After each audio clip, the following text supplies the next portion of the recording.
businesses, corporations, organizations, to help them accomplish their goals, be it build their brand identity, create a more dynamic web presence, to better communicate with their various market segments. That's what I do. So I'm in a position to utilize technology to accomplish those goals. And so when I started outdoor writing, I just carried my knowledge of that over into my outdoor writing, and it's just, I'm having a blast with it. So I'm going to demonstrate some of the ways that we can utilize these different technologies. As Don mentioned, I've tailored this a little bit more for this group. Looks like there's a lot of CVB and chamber representatives here, so I'm going to kind of speak more to that. I had some chances to look at some of your websites, not all of them before here, and it looks like you folks are doing a lot of good things with social media integration and stuff like that. So I'm just going to try to quickly run through a 10-minute presentation, show you what's out there, what some of the options are, speak briefly, but then I want to open this up for a Q&A so that you can kind of pick me and Don's brain and what's left of it after the past couple nights. But Don does a fantastic job with the Chicago Tribune and the blog that they have. So he can speak a little more to the corporate side, and I can speak more to the small organization if you don't have a big budget. I'm gonna bore you just quickly with a few statistics, just to show you how the generations and how they get their information is changing. So I'm going to bore you here. If you can just stay awake through this, I promise you'll get something of value. The baby boomers, for the most part, they're traditional, hardworking, old school, get their information from newspaper, radio, traditional media. The Gen Xers, I'm Gen X. I'm 42, place a higher value on our free time. What's in for me generation? More demanding. Oops. Last one. Have embraced media, still utilize mainstream media, but have embraced the new technologies to gather their information. This is where you're going to see a huge quantum leap here. Gen Y, they're also known as Millennials. If you've got any market research, they're by far and away the most computer savvy generation out there. My kids don't even know what a phone book is. There's probably not going to be phone books in about 5 years. They value friends as well as family. They're more socially conscious than any other generation. Just going to see that continue. They're a generation of instant gratification. They want their information right now. They also want to engage. They don't want to be spoon-fed information. They like to speak their minds. As if you have kids, you know this. They primarily get their information through the internet. Now, I'm not saying abandon print tactics. I'm just telling people this is the future. These are tomorrow's consumers and travelers. Here's some boring stats, but kind of eye-opening. 300 million wireless device users active in the U.S. Remember some of these numbers because we're going to touch on why it's important to utilize this stuff. 200 million videos get watched every day on YouTube. There's 750 million users on Facebook. That's worldwide, not in the U.S. That's roughly 8 out of 10 U.S. adults has a mobile phone. And there's been 25 million iPads that have been sold to date. Those things are just going crazy. So basically, technology is really changing the way that we need to reach consumers and have to penetrate different markets. So the key here is diversify your media. Still embrace the conventional print radio, stuff like that, but video, email, blogs, Skype, all that stuff we're gonna touch on. Websites are a must-have. I don't know how you can be in business today and not have a website. Some people have a Facebook presence in lieu of having a website, and that's working fairly well for them, but I still say you need a website. You're not going to reach as many people as you could if you have diverse media. From a branding perspective, this is where people are going to form that valuable first impression of your business, your organization, your region, where they're going to plan to come and visit. When they pull your website up, that's that first chance to make that first impression, and you don't want to blow it. So it's a reflection of who you are and what you do, and ultimately what kind of experience that person is going to have working with your business or your organization or going to your area. So key elements with a website is it's got to be high impact. If you want it to reflect what you do, you've got to have great photography. You've got to have good positioning statements, key selling points. integrate those into your page titles. I'm going to talk a little bit more on that on search engine optimization about how important those are. But your value statements, why should somebody come to your region and not before they go somewhere else, or why should they use your product and not somebody else's? Website is a perfect venue to make that happen. Easy to navigate, you gotta have it easy to navigate. You want them to also have a good experience when they come to your website. That's the first thing people do when they're, I know there's still travel agencies out there, but the first thing people do when they are gonna plan a destination or they're gonna research some product, they get online. Just some tips. This is just pretty basic stuff, but keep your site updated with content news. That's also going to help with searchability. So post, press releases. Keep it up to date. Change the information. Just to have a static website, just in today's day and age, isn't going to cut it. Make sure you have no typos either. Offer tools to engage. Again, look at a lot of your websites. You're already doing some of this stuff, so it's just some pretty standard knowledge, but some calendar of events, searchable database. People can search for events, virtual tour, video, things like that. Definitely integrate social media. That's just another way to tap another market, reach people that may not be finding your website by conventional search methods. Also, doesn't hurt to have mobile device friendly site. I'm going to talk a little bit about analytics and how you can track and identify how people are using your website. And there's actually ways that you can track to see if they're mobile users or not. And if they are, you've got a good volume of people that are accessing your site via their mobile device, chances are you should have your site be mobile friendly. Which mobile friendly means they can pull it up on their smartphone and still be able to navigate and get the information they want. Analytics. Google Analytics is one of our preferred applications, especially for our lower budget clients that can't afford the big hosting packages and whatnot. It's free, it's easy, it enables you to track site visitors. It spits you out a report once a week or once a month. It can generate an email to you or your director or somebody that you're accountable to you can include in a report to your board members. It really lets you know how people are accessing your site and how they're using your site. And that's again, I mentioned to identify mobile users. That's another element that's just going to continue to grow.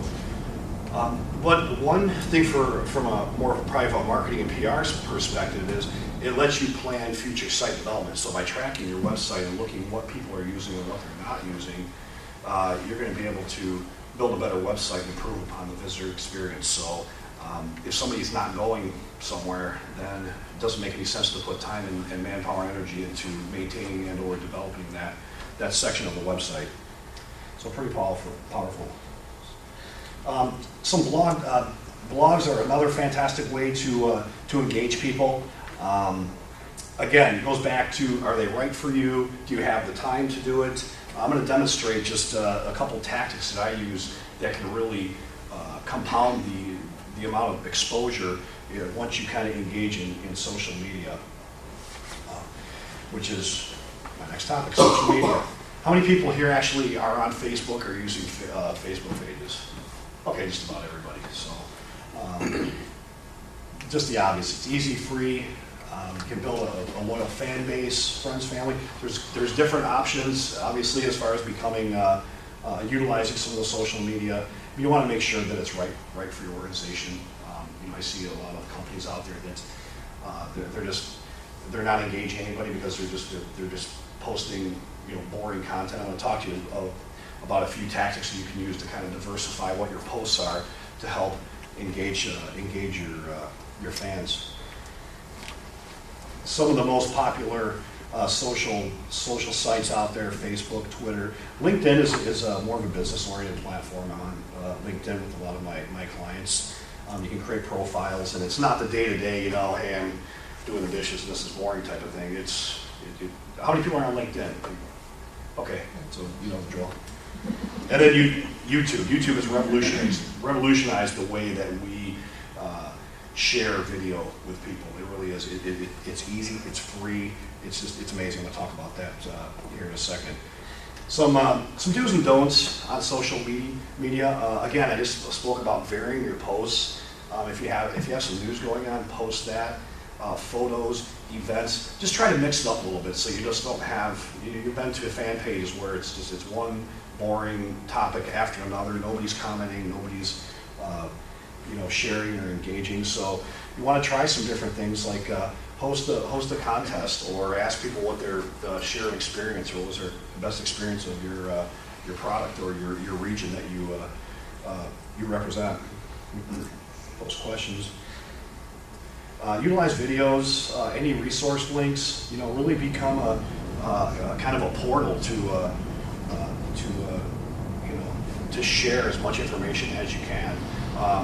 Social media also has some really cost-effective advertising packages too that you may want to explore. I can talk a little bit more about that with you later. It's based on a pay-per-click or pay-per-impression type of situation, but you can pick the different kind of profile that you want to target. So that's what's really powerful about that. I don't know if any of you have tried that, but that's pretty cool. We do a lot of it. It's very cost-effective, and you can drill right down to whether you want male, female, age category, states. Yep. Region. It's just pay when they click on it. You only pay if they click through to your website. Exactly. But they're all looking at it. You see how many impressions it's getting, so you could be getting 2 million impressions and 200 click-throughs, but it's...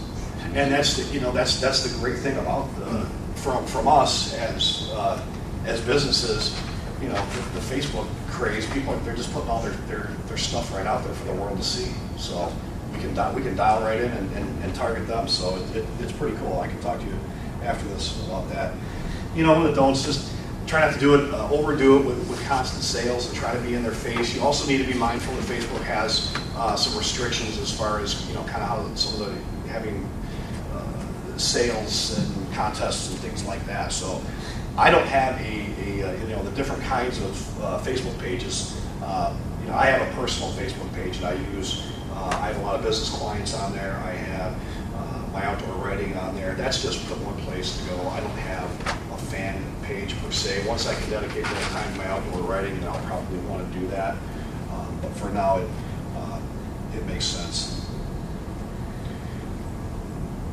Here's just a few basic tips on just how, big question I get asked is how do I build a fan base? How do I get more people out there? It's viral. You just gotta keep that in mind. So anytime you're communicating with people, they have widgets you can embed on your website. You can add a link to that in your email signature. You can run like I said, run a promo or a contest. You can send email blasts if you're at trade shows. Or expos, things like that, conferences, get, displays, friend us on Facebook. I'm going to talk about QR code technology too for mobile users. We've got some nonprofits we work with that, we have their QR code at a poster at an event and, hey, go like us there. Make it real easy to do that. Email marketing. How many people utilize email marketing here to reach out to people? It's almost a must-have. It's got its pros and cons for sure. Spam filters have just improved to get better and better. So it brings us back to our constant dilemma of how do we make sure we're reaching our market.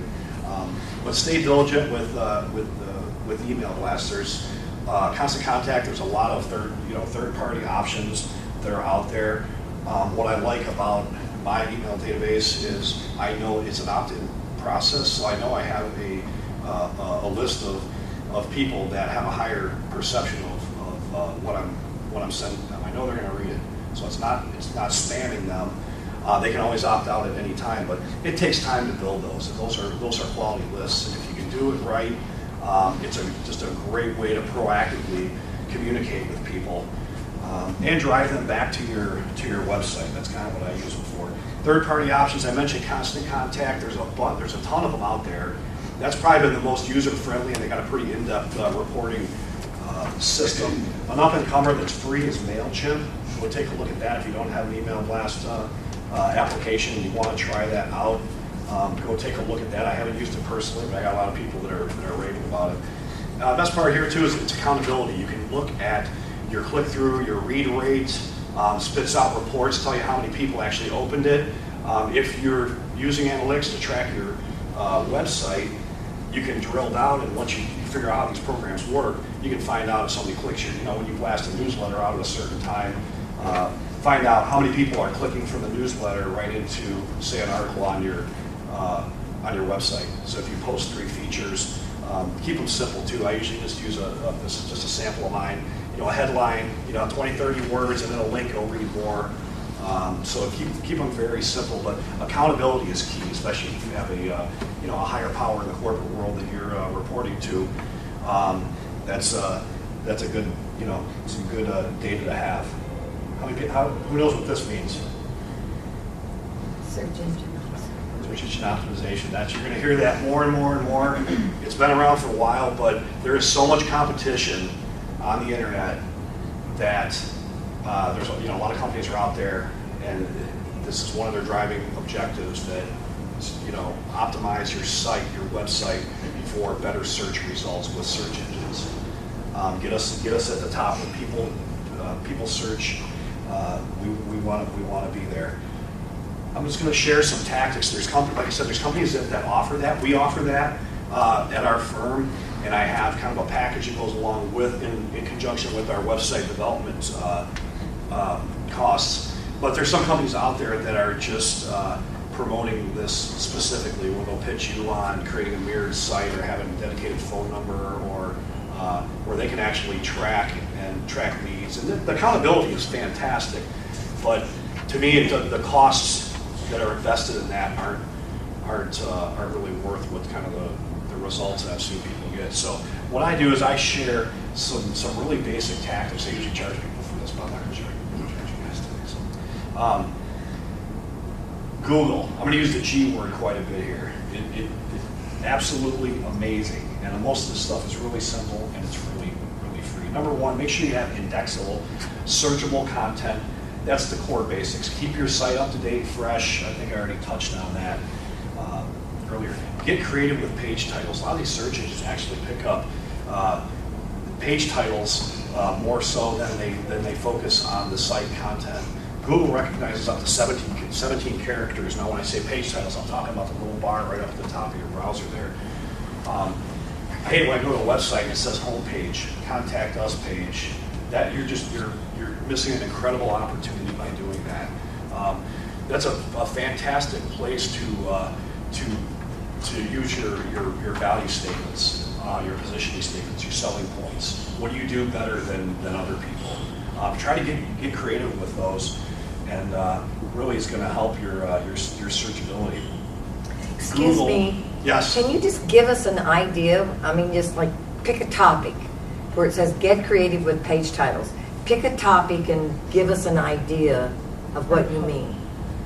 As far as page titles? Yeah. Just something, be creative. Give them. The name of your company, excellent public relations results throughout the Midwest, could be on one page. On another page, you can touch on. They're positioning statements about your company. I got it. Yeah. Could you explain indexable content a little bit further?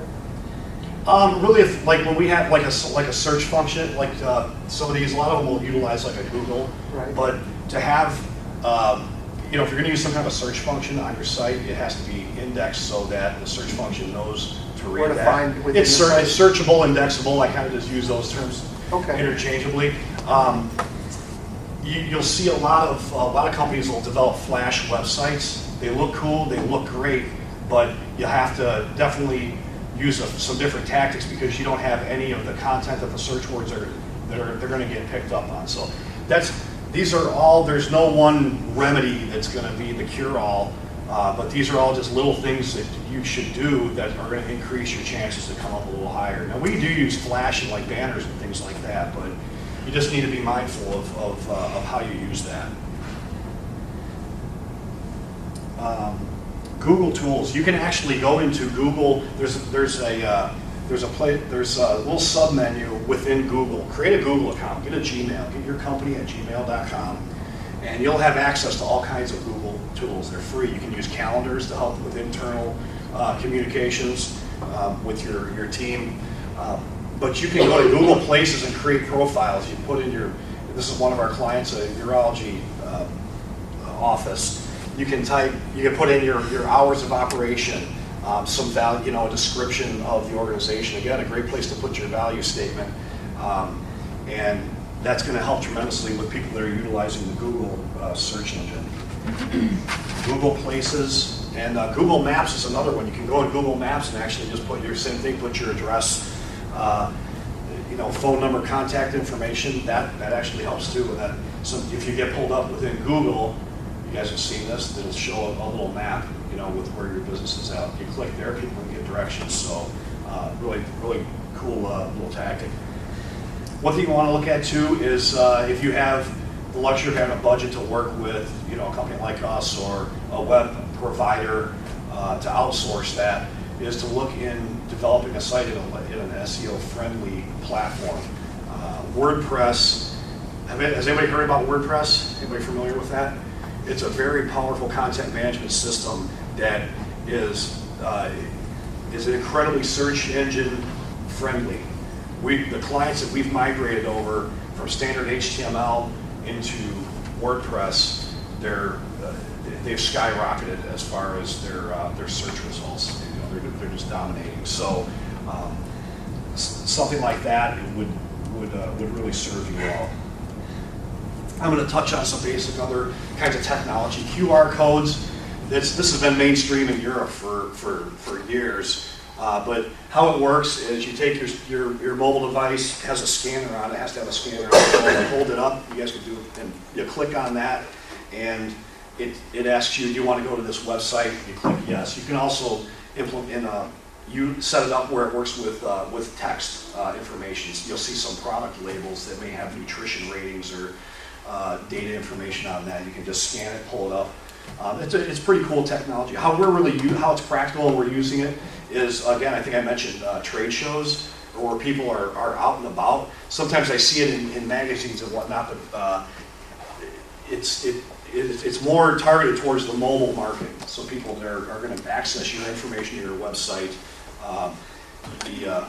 their mobile device. Or we've done it with some social media campaigns where, again, they can go right to your Facebook page. SMS is short message service. It's texting. I don't know if has anybody tried text marketing?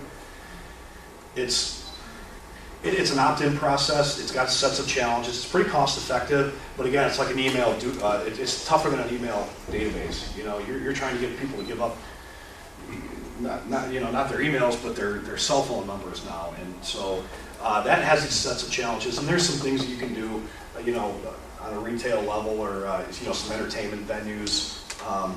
You'll see it on TV, text this and that, but from a practical perspective, it would be applicable if you had, you build this database of numbers, and you have an event coming up, and you may have a special, hey, come out, they'll show you, they get the text, they'll come in, you get a 2-for-1 or something like that. So it has a lot of retail. Get a free appetizer if you get this text. So, is there a program that's managing those phone numbers?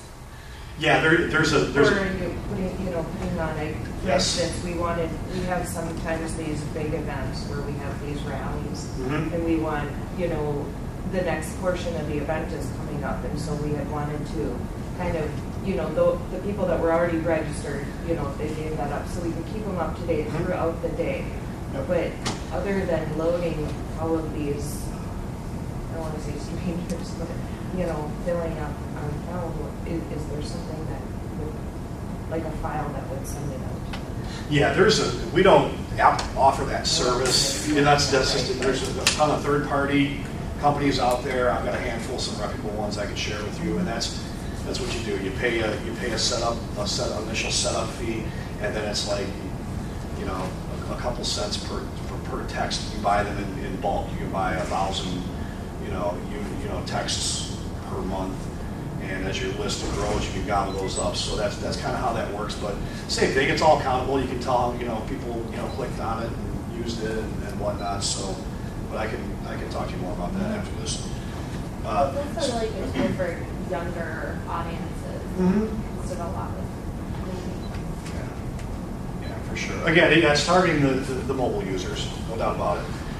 Skype's pretty cool too. I have some Skype meetings. I've got some clients that are talking to us about Skype me, where we can set up an online meeting where they can have a face-to-face over Skype. That's going to continue to grow. It's free. It's easy. It's free. You go, you set up an account. If somebody, you have to have the hardware to make it happen. You have to have a little camera on your computer. But once you load it up, you can build your contact list of people to Skype with, and if they try Skyping you, a little message pops up. What's the maximum number of people who can be on the Skype session now? I'm not sure. I'll find out though. But it's a pretty cool tool. Okay, by me asking questions, it proves that I have not a clue about a lot of this stuff. Okay, so when you do want to use Skype, obviously you have to set it up with somebody ahead of time. Is that right? They have to. I mean, you have to say, guess what? Let's do it at such and such a time, so that person has their, I don't know. Yeah, with mine, I coordinate. I'll email somebody, hey, we want to Skype around this time. Okay. If you're sitting at your computer, it launches a little window. Like if you're on Facebook, and it's got a little window that shows you other people that are on Facebook, and you can click and message, instant message them.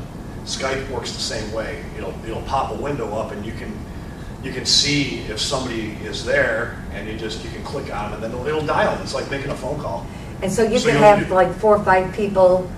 Let's say that I was putting together a press trip, and I wanted to, and I knew these people could Skype.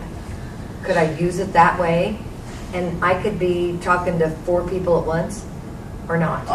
It depends. I know you can share different windows within Skype, and I don't know the quantity of how many people you can do that with that at one time. Okay. I primarily just do one-on-one meetings that way, but. Well, here I'm trying to do 4, and I don't even know how to do 1. Right. So there you go. Doesn't everybody have to have an account, though? You have to have. You have to have. It's free, but you have to be registered on Skype, which is easy first.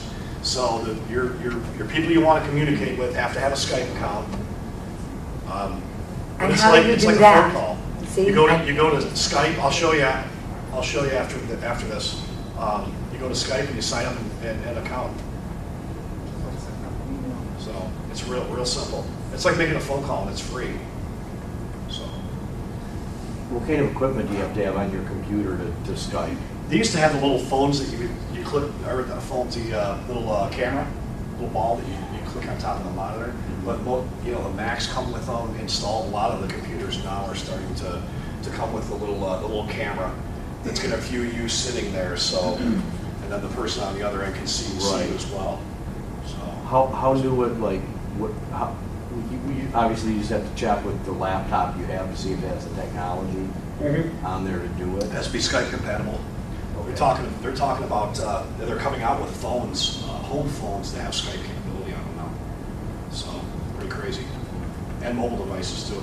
There's a new iPhone has a feature where you can video. Skype, yeah, right on your mobile phone. So pretty cool. I'm just going to give a quick sample of this. Is probably more on the communication end, for communicating with your prospects. But what I do with my outdoor writing, you can pretty much triple or compound your exposure with just a few clicks. But we love to go wild berry picking, so we'll go out, we'll pick some berries. I come home, take pictures of my kids. I write an article, plop it in my newsletter, and I blast it out. It goes out to about 500 people, so they get that. I cut and paste the article. I throw it on a blog site. This is Don's Illinois Outdoors blog with the Trib. I'm one of his contributors. I've got a handful of other blog sites. I'll plop them, log in, cut and paste, drop them in there, post them, they post. I click like, it shows up on my Facebook page. And then all my friends see it. They can log on there, they can click, they can like it, they can comment, they can share it, they can go, link and go right to the actual blog site if they so desire. And that whole process takes me about 15 to 20 minutes. Really, really simple, really, really easy. Just a few takeaway points, and we can just do some Q&A. I know we've been kind of touching on some stuff too, but the more diverse media mix you have, the better you're going to be able to penetrate the market, especially with the younger market segment. Those are tomorrow's consumers. Utilize technology if it's necessary, if you can do it, and you have staffing and manpower. There's a lot of variables. Just because you can do it doesn't mean you should do it. To have a Facebook page, just to say you have a Facebook page, and if you don't use it right, you're not really doing yourself justice. You're not even have it at all. Again, a lot of this stuff is trackable. You can try to measure ROI and look at some direct response to some of the web-based stuff that you're doing. So, I don't know how much time we got left, but be glad to answer questions now if I haven't already. Don, do you want to speak a little bit about how you use Swarm? No? You got it all out in the beginning? What do you want me to talk about? I don't know. Just to go along with everything that Dan has been saying, I've got to say that the thing about using digital media is one thing that will really get your businesses really going. Okay, and I'm just going to give you an example without mentioning names. For me, I have a TV show. I produce it, I host it, and I have guys like Dan on the show with me and stuff. And television airtime is expensive. I have to sell ads. But it saddened me once upon a time when I ended up talking with a potential sponsor who had told me that, I had never advertised in newsprint or on television because I never needed to. And I said, well, what are you talking about? He goes, well, basically what I did was and it was a fishing product, and it was quite unique, and it was without a doubt very good. He said, what I did was, he says, I started surfing on the internet, started to go to all these fishing forums. You know what a fishing forum is? Where these guys have these these things where you get all kinds of friends to come in, they post fishing reports, they get to speak their onions about something, they get to show off pictures of their day on the water, that kind of stuff. It's where someone can come in and do it. Okay. Well, he says, what I did was, he says, I went to all these different fishing forums that are on the internet. I found out who the administrator was, and then I told that guy, I said, Bud, I'll tell you what, we've got this product here, and it costs X number amount of dollars, but because you're the administrator of this fishing forum, he said, I'd like to give you a pretty sizable discount, and all I ask is to change it. If you like it, tell the people about it. And a lot of people bought the product and everything else. And we're not talking about $5 lures here. We're talking about an item that goes like for $250 to $350. These guys took advantage of the discount. They bought it. They liked it. They used it. They talked about it. And the guy sold out a product every year since he started. Okay? And they just grew and grew and grew without doing any advertising. Now that's a bad thing for me to tell you, because I need for you to advertise on my TV show, and if you all like one of my products, but if you want to get involved in doing things like that, then that's where Dan comes in, where he can really help you in optimizing things and such. The internet has just been so great in giving people better exposure that it's something that you can't pass by. I used to sell advertising for a regional newspaper, outdoor newspaper, and I visited a lot of tackle shops. And granted, I know now that there's a lot fewer tackle shops today than there were years ago, but back then there was a tackle shop in every neighborhood. And unfortunately, there was a few guys, and this is when websites and stuff just started coming around.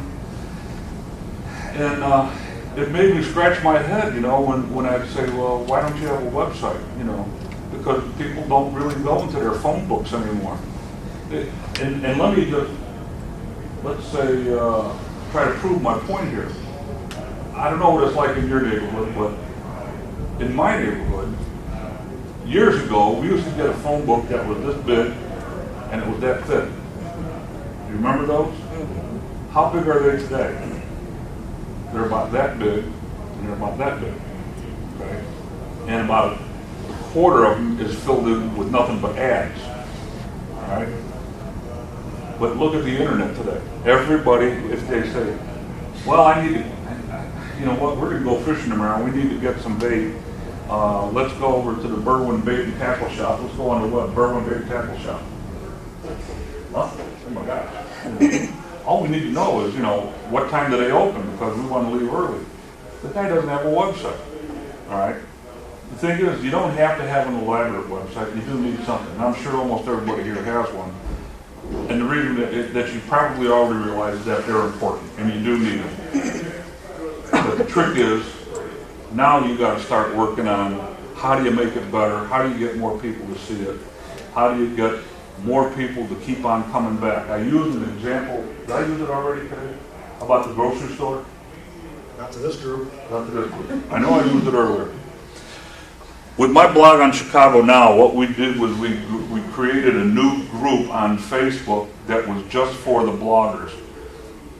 Just to give you an example, and I don't know, I'm not going to be real accurate on the numbers, but I think for Chicago Now, which is associated with the Tribune, which I do the outdoor column with, which, can I brag, is the sixth largest newspaper in the country. I want to say it again, which is the sixth largest newspaper in the country. I'm really proud to be there, okay? I feel I'm very lucky to be there. And I do their blog. They have something like 280 bloggers on there, on everything from, there's, to me, way too many footballs, too many baseball, too many basketball blogs and stuff like that. Plus they got stuff in the hood about schools, hip-hop music, wine, everything you can think of. There's all kinds of topics. This blog at Chicago Now literally gets millions of hits every month. And I'm not talking about like 3 or 4 million, I'm talking about 20, 30 million hits every month. Because there's so many blogs, so many pages, stuff like that. What makes my blog, my personal blog, I ended up in I wasn't voted one of the best, but I was in the running for like the top 10.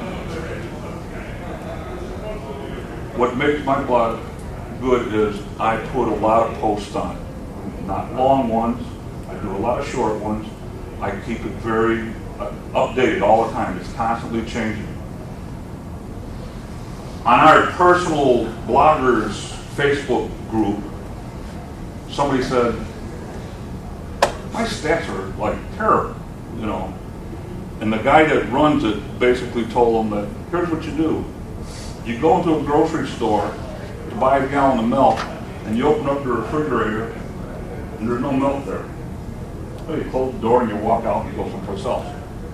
You keep on going back over there to get your milk because it's a neighborhood thing. It's something that you like, something that's convenient, something that you like. There's never any milk there. So what do? Forget that store. Now you go down the block and go someplace else. Same thing on a blog. If people keep on going back to your website, going back to your blog, and it's the same old thing again and again with nothing new, they're going to quit going there. It's as simple as that. You got to update, you got to put in a little bit of effort.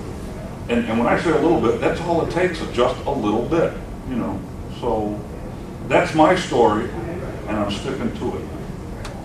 Good story. Yep. Cool. Well, that's about all the time we have, I think. So you have any more questions?